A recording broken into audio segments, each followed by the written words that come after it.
गीता का अब अध्याय 1 पढ़ते हैं। राजा जनक की ज्ञान, वैराग्य एवं मुक्ति की जिज्ञासा करना। अष्टावक्र का ज्ञानोपदेश। सूत्र 1। जनक उवाच। तो ये यहाँ पर संस्कृत में एक श्लोक दिया गया है। कथम ज्ञानम व आपनोति, कथम मुक्तिर्भविष्यति, वैराग्यम चा कथम प्राप्तमेतद् ब्रूहि मम प्रभो।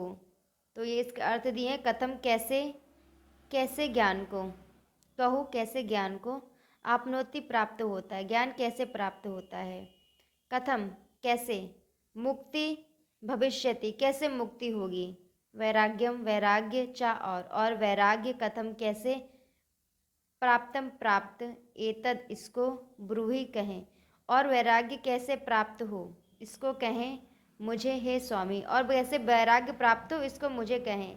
राजा जनक ने पूछा है। राजा जनक ने ज्ञान प्राप्ति और मुक्ति को प्राप्त करने हेतु अष्टावक्र के सामने अपनी इच्छा प्रकट करते हुए कहा कि हे स्वामी, ज्ञान किस प्रकार प्राप्त होता है और मुक्ति कैसे होती है एवं वैराग्य की प्राप्ति किस प्रकार संभव है, इसके विषय में मुझे विस्तार पूर्वक समझाइए। ज्ञान कैसे प्राप्त होता है, मुक्ति कैसे होती है और वैराग्य किस तरह प्राप्त होता है, इस बारे में बता रहे हैं। व्याख्या। अध्यात्म में ज्ञान का अर्थ है आत्मज्ञान। आत्मज्ञान ही परम ज्ञान है, बाकी सब वैज्ञानिक सिद्धांत या जानकारी हैं, सूचनाएं हैं जो कि बाहरी व्यवहार से प्राप्त होती हैं। यह जड़ चेतनता उस प्रकृति तत्व की ही अभिव्यक्ति है, उसी के द्वारा सारे खेल का संचालन हो रहा है। आत्मज्ञान तत्व ही इस सारे संसार का मूल आधार है, जो कि समस्त जड़ चेतना में समाया हुआ है। इस व्यष्टि की चेतना को आत्मा तथा सृष्टि की चेतना को ब्रह्म ईश्वर का नाम दिया है। दोनों एक ही हैं। आत्मा का ज्ञान प्राप्त कर लेना ही उस परम पिता को जान लेना है। आत्मा से परमात्मा अलग नहीं है। इस परम तत्व का ज्ञान हो जाने पर सभी कुछ जाना हुआ दिखाई प्रतीत होने लगता है। शास्त्र कहते हैं यस्मिन् विज्ञाते सर्वमिदं विज्ञातम भवति। जिसको जान लेने से सब कुछ जाना हुआ लगने लगता है। सारे संसार का रहस्य ज्ञात हो जाता है और जानने के लिए कुछ शेष नहीं रह जाता। शरीर, व्यक्ति शरीर, मन, बुद्धि, अहंकार, वासना आदि नहीं, बल्कि आत्मा ही उसका वास्तविक स्वरूप है। वही परम सत्य है और सनातन एवं शाश्वत है। प्रकृति अनित्य है। इस आत्मा रूपी परम तत्व को जान लेना है, स्व को जान लेना है। अज्ञानी व्यक्ति प्रकृति को ही जानते हैं, जो कि विशाल है, इंद्रियों के द्वारा ग्रहण करने योग्य है, जबकि ज्ञानी पुरुष परम तत्व को जान लेते हैं, जो कि बहुत सूक्ष्म है और ज्ञानेंद्रियों के द्वारा ग्रहण भी नहीं किया जाता। इस आत्मज्ञान रूपी परम तत्व को जान लेने से ही होती है मुक्ति। मतलब आत्मा रूपी, आत्मा का ज्ञान जब हमें हो जाता है, इस तत्व को जान लेने से ही मुक्ति होती है। इस संसार का मूल तत्व को जान लेने पर सारे संसार का ज्ञान हो जाता है। सारे संदेह समाप्त हो जाते हैं, व्यक्ति शांत हो जाता है, वह साक्षी बनकर केवल देखने के समान रह जाता है, जिसके कारण वह सांसारिक बंधनों से स्वतंत्र होकर वह मुक्ति के मार्ग पर निकल जाता है। मुक्ति बिना ज्ञान हुए नहीं होती। जीवन का परम उत्कर्ष ही मुक्ति है, जो प्राणी की अंतिम स्थिति है, परम विकास है, परम उद्देश्य है। आत्मा ज्ञान के लिए वैराग्य त्याग का होना परम आवश्यक है। वैराग्य का अर्थ यह नहीं कि प्राणी इस शरीर को ही त्याग दे या उसे त्याग कर कहीं दूर चला जाए, बल्कि उसके प्रति मोह का त्याग करना है। यह संसार बंधन नहीं है, बल्कि इसके प्रति प्राणी की इच्छाओं, वासनाओं, मोह आदि बंधन है, और इस मोह का मूल आधार है अहंकार। जब व्यक्ति में अपनी निजी स्वार्थ की भावना निहित है, तो प्राणी बंधनों में बंधा हुआ है।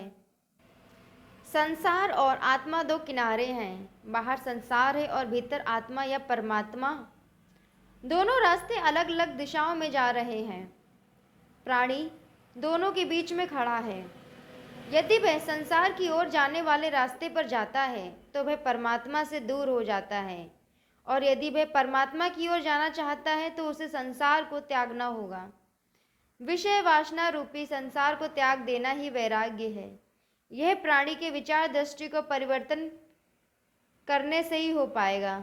शहर को त्याग कर जंगल में बसेरा कर लेने से नहीं होगा, जब तक उसकी विचार दृष्टि में परिवर्तन ना हो।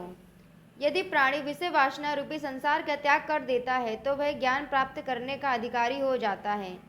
प्राणी के अपने स्वार्थ हित के कारण ही लालच, मोह, वासना आदि दुर्गुण उत्पन्न होते हैं, जिसके कारण मानव अपने कर्म जाल में फंस जाता है, और यह जाल वह स्वयं ही अज्ञानता के कारण तैयार कर लेता है, और जिसको केवल आत्मज्ञान के द्वारा ही नष्ट किया जा सकता है। लेकिन ज्ञान प्राप्त करने के लिए मुमुक्ष परम जिज्ञासु होना भी अति आवश्यक है, नहीं तो देवता भी उसे उपहार रूप में लाकर नहीं दे सकते। राजा जनक आत्मज्ञान के लिए परम जिज्ञासु हैं। उनके अंदर ज्ञान और मुक्ति को प्राप्त करने की तीव्र इच्छा हो रही है, और अष्टावक्र महान ज्ञानी हैं। जिन्होंने प्राप्त कर लिया है वे ही देने के अधिकारी हैं। जो प्राणी स्वयं ही प्राप्त नहीं कर पाया है वह दूसरों को क्या दे सकता है, बल्कि वह तो व्यक्ति को विचलित कर देता है। वर्तमान समय में ऐसी ही स्थिति है। ज्ञान रहित व्यक्ति ज्ञानी होने का दावा करके प्राणियों में भटकाव उत्पन्न कर रहे हैं। इन अज्ञानियों ने संसार का जितना नुकसान किया है उसका वर्णन भी नहीं किया जा सकता है। यह अज्ञानी प्राणी ही भेदभाव, धर्म, संप्रदाय को बढ़ावा देते हैं, जिसके फलस्वरूप संसार में अनेक दोष उत्पन्न हो गए हैं। राजा जनक ज्ञानी गुरु अष्टावक्र से 3 प्रश्न करते हैं। ज्ञान की प्राप्ति किस प्रकार होती है, मुक्ति कैसे होती है और वैराग्य कैसे होता है। इन 3 प्रश्नों में ही सारे अध्यात्म जगत का निचोड़ समाया हुआ है। प्रत्येक प्राणी मुक्ति की इच्छा तो करता है, परंतु श्रेष्ठ गुरु न होने के कारण वह सब कुछ करते हुए भी आत्मज्ञान रूपी परम तत्व को प्राप्त नहीं कर पाता। इसके मुख्य 3 कारण हैं: स्वयं में जागरूक न होना, स्वयं का पात्र अपात्र होना, और श्रेष्ठ गुरु का उपलब्ध न होना। ये तीनों जहाँ पर मिलकर एक हो जाते हैं तो ऐसी स्थिति को संगम त्रिवेणी कहा जा सकता है, और वहाँ पर चेतना अवश्य ही प्रकट होती है। जिज्ञासु राजा जनक की पात्रता का परीक्षण करने के बाद अष्टावक्र ने अपनी पूरी ज्ञान शक्ति के माध्यम से सारा ज्ञान सारभूत रूप में गोली बंद करके उनके अंदर उलट दिया, और तीनों प्रश्नों का उत्तर 3 वाक्यों में देकर समाधान कर दिया। अष्टावक्र पहले वैराग्य का स्वरूप समझाते हैं, क्योंकि वैराग्य की अनुपस्थिति में प्राणी आत्मज्ञान का अधिकारी नहीं होता। यह प्रथम शर्त है।